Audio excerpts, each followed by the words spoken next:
Imagine a moment when the fate of an entire region balances on the edge of a single conversation. A moment when two of the world's most powerful leaders sit across from each other, weighing words that could either prevent catastrophe or ignite one.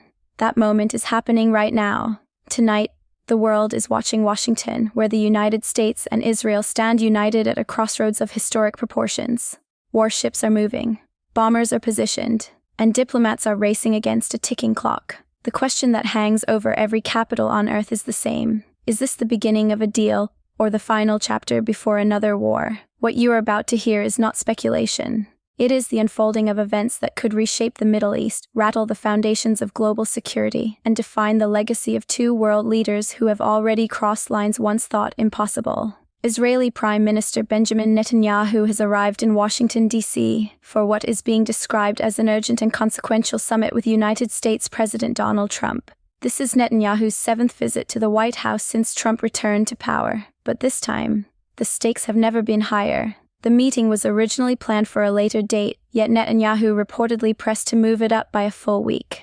That alone tells you something. When a sitting prime minister, one leading a nation still processing the scars of its most intense military confrontation in decades, personally requests an accelerated audience with the American president, the urgency is not ceremonial. It is existential. At the heart of this summit lies a question that has haunted the Middle East for over 2 decades. Will Iran ever be permitted to possess a nuclear weapon? And now, in the wake of a devastating joint military campaign just 8 months ago, a campaign that shook the very foundations of Tehran's nuclear infrastructure, the question has morphed into something far more complex. What comes next? A diplomatic resolution, or a second round of destruction? To understand the full gravity of what is unfolding this week, we must go back to where it all began and trace the chain of events that has led the world to this precise and perilous moment. The story of America, Israel, and Iran is one of the most complex and explosive diplomatic narratives in modern history. For decades, successive American administrations sought to contain Iran's nuclear ambitions through diplomacy, economic pressure, covert operations, and carefully calibrated international cooperation. None of it permanently resolved the core tension. Iran's determination to master the full nuclear fuel cycle, from uranium enrichment to the production of weapons-grade material, and Israel's equally fierce determination to prevent that from ever happening. The critical turning point came under the Obama administration in 2015, when the United States and its international partners signed the Joint Comprehensive Plan of Action, commonly known as the Iran nuclear deal. The agreement imposed strict limits on Tehran's enrichment activities in exchange for relief from crippling international sanctions. Iran agreed. The world exhaled. But Israel never trusted it. Benjamin Netanyahu stood before the United States Congress and called the deal a historic mistake, arguing that its sunset clauses would eventually allow Iran to resume full-scale enrichment with international legitimacy. He was furious. He was loudly dismissed by much of the diplomatic world. And as events would later prove, he was not entirely wrong. In 2018, Donald Trump, on his first term in office, did what no other American president had dared to do. He unilaterally withdrew the United States from the agreement, reimposed crippling sanctions, and launched what his administration called a maximum pressure campaign. The aim was simple: force Iran back to the table and negotiate a tougher, more comprehensive deal. What it actually produced was a spiral. Iran, cut off from the sanctions relief it had been promised, responded by systematically dismantling the limits it had agreed to observe. Centrifuges accelerated. Enrichment levels climbed, and the gap between Iran's stockpile and a weapons-grade threshold grew dangerously narrow. By early 2025, the International Atomic Energy Agency, the global nuclear watchdog, was raising alarms of extraordinary urgency. Iran had accumulated a stockpile of uranium enriched to 60% purity, just a technical step below weapons grade. The IAEA assessed that this material was theoretically sufficient to fuel several nuclear weapons if further enriched. Iran insisted, as it always has, that its program is entirely civilian in nature and that it has no intention of building a bomb. But the trajectory of its enrichment activities told a different story, one that neither Jerusalem nor Washington was willing to tolerate any longer. President Trump re-entered the White House in January 2025 with a familiar playbook: maximum pressure backed by the credible threat of force. He sent a letter to Iranian Supreme Leader Ali Khamenei, outlining a window for Iran to reach a new nuclear agreement. That window was taken seriously. Indirect talks were held.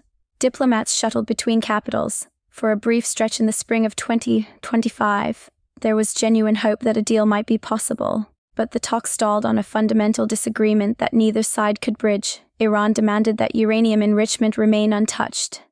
The United States and Israel demanded the opposite. When diplomacy collapsed, war followed.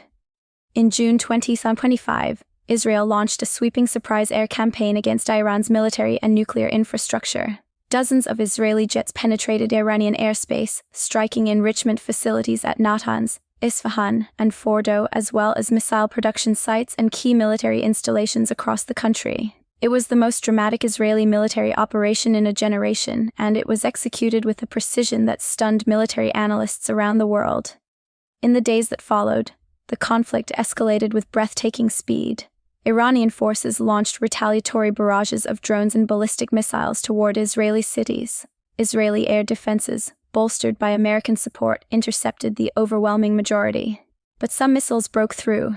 Senior Iranian military commanders, including figures who had spent decades building the Islamic Republic's armed forces, were killed in targeted Israeli strikes. The region held its breath. 9 days into the conflict, the United States made a decision that changed everything. The American military executed one of the most significant and audacious missions in recent history. 7 B-2 Spirit stealth bombers, representing more than a third of the entire American B-2 fleet, departed from Whiteman Air Force Base in Missouri. They flew eastward for approximately 18 hours, crossing oceans and continents with multiple mid-air refueling stops and near-total communication silence. The strike package included more than 125 American aircraft in total, a combination of stealth fighters, electronic warfare platforms, aerial tankers, and surveillance aircraft. The primary weapons employed were the GBU-57 Massive Ordnance Penetrator, a 30,000-pound bunker-busting bomb that represents the most powerful conventional explosive weapon in the American arsenal, and the only munition in existence capable of reaching the deeply buried fortifications beneath the ground. At Fordo, bombers struck the facility's main ventilation shafts, with the first weapons blasting open the reinforced concrete covers and subsequent munitions driving deep into the underground chambers below. At Natanz, additional strikes hit the centrifuge halls that Israel had already partially damaged days earlier.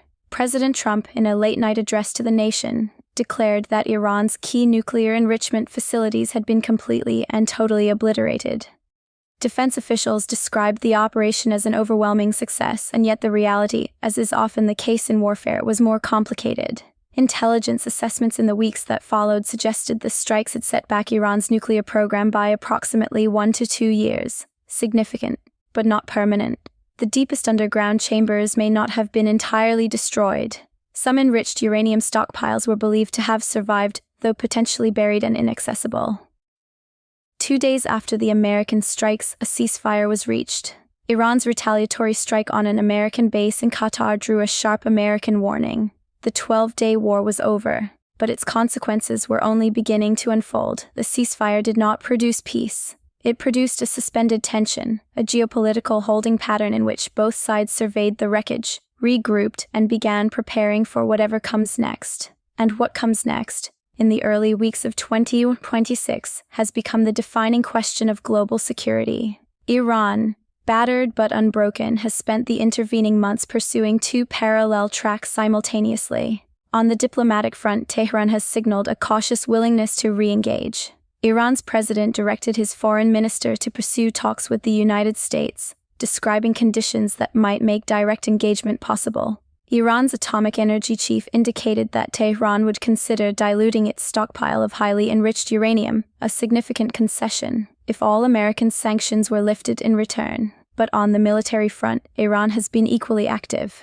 The country has replenished portions of its missile stockpile. Underground missile complexes remain operational across the country. Iranian naval forces have flexed muscle in the Strait of Hormuz, one of the most strategically critical waterways on Earth through which a significant portion of the world's oil supply flows every single day. On February 3rd, Iranian Revolutionary Guard Corps naval vessels attempted to intercept and seize an American-flagged oil tanker in the strait.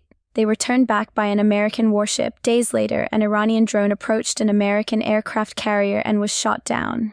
These are not the actions of a country that has quietly accepted defeat.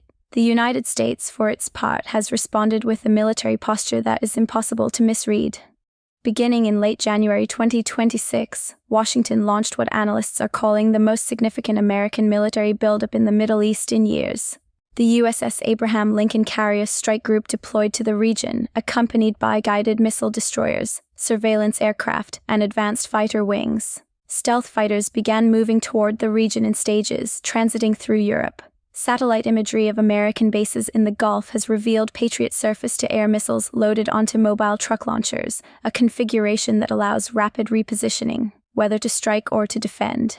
It is the posture of a military that is prepared, not merely present.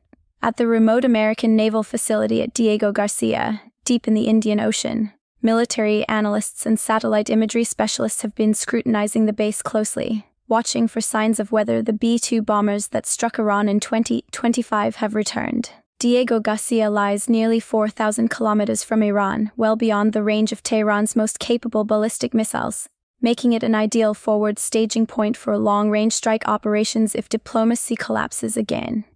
President Trump told reporters that the United States has a very big armada heading in that direction and that a second aircraft carrier strike group might be joining the deployment. If Iran does not make a deal, he said directly, the consequences are very steep. It was not by any standard measure the language of a man who has closed the door on military action. Inside Iran, the situation is even more volatile. Beginning in late 2025, nationwide protests erupted across Iranian cities triggered by economic collapse, political repression, and the government's brutal response to dissent. Thousands of demonstrators were killed by security forces. The images circulating around the world shocked the conscience of the international community. President Trump publicly encouraged the protesters, telling them that help was on the way. American officials noted that senior Iranian leaders were quietly moving large sums of money out of the country, a sign, they argued, that figures within the regime itself believed the end might be near. Against this extraordinary backdrop, Benjamin Netanyahu has come to Washington with a clear agenda and a set of non-negotiable demands. Israel's position is uncompromising. Any diplomatic agreement with Iran must include three core elements: the permanent dismantling of Iran's uranium enrichment program, severe and verifiable restrictions on Iran's ballistic missile program, particularly its longest-range weapons, and a definitive end to Tehran's financial and operational support for the network of militant proxy organizations that extend its influence across the region. These demands go significantly further than what American negotiators have been pursuing in the indirect diplomatic channel. The first round of talks, held in Muscat, Oman, included American envoys and Iranian Foreign Minister Araghchi, with Omani officials serving as trusted intermediaries. President Trump, speaking afterward, said the talks were very good and that Iran wants to make a deal very badly. He added, crucially, that if an agreement focused only on preventing nuclear weapons without addressing missiles or proxies, that could be acceptable. That last statement sent alarm bells ringing in Jerusalem. Netanyahu's most feared outcome is not war, it is a narrow, inadequate deal. A deal that restricts enrichment but leaves Iran's ballistic missile arsenal intact. A deal that eases sanctions but leaves Iran's proxy network funded and armed. A deal that gives Tehran economic relief, while preserving the instruments through which it projects regional power and directly threatens Israel. From Netanyahu's perspective, such a deal would not make Israel safer. It would make Israel more vulnerable, and so he has come to Washington to reshape the conversation, to present fresh intelligence on Iran's military capabilities, to argue for comprehensive conditions rather than a narrow nuclear-only framework, and to ensure that whatever emerges from these negotiations, Israel retains the freedom to take military action if the agreement falls short or if Iran is found to be cheating. Possible military contingencies, what options remain on the table if talks collapse, are also part of the agenda. For Trump, the political calculus is equally complex. He campaigned on ending wars, not starting them. He has always expressed a preference for deals over confrontation, and yet his maximum pressure approach against Iran rests on the credible threat of force, a threat that only retains its potency if it can be believed. Satellite imagery showing American missiles loaded onto mobile trucks, the deployment of carrier strike groups, the forward positioning of stealth fighters across Europe. All of it is designed to send a message to Tehran. We did it once. We will do it again. Secretary of State Marco Rubio has pushed for a comprehensive scope of negotiations, arguing that any meaningful agreement must address missiles, proxies, nuclear enrichment, and Iran's treatment of its own citizens. That position aligns more closely with Netanyahu's than with the initial negotiating framework that emerged from Muscat.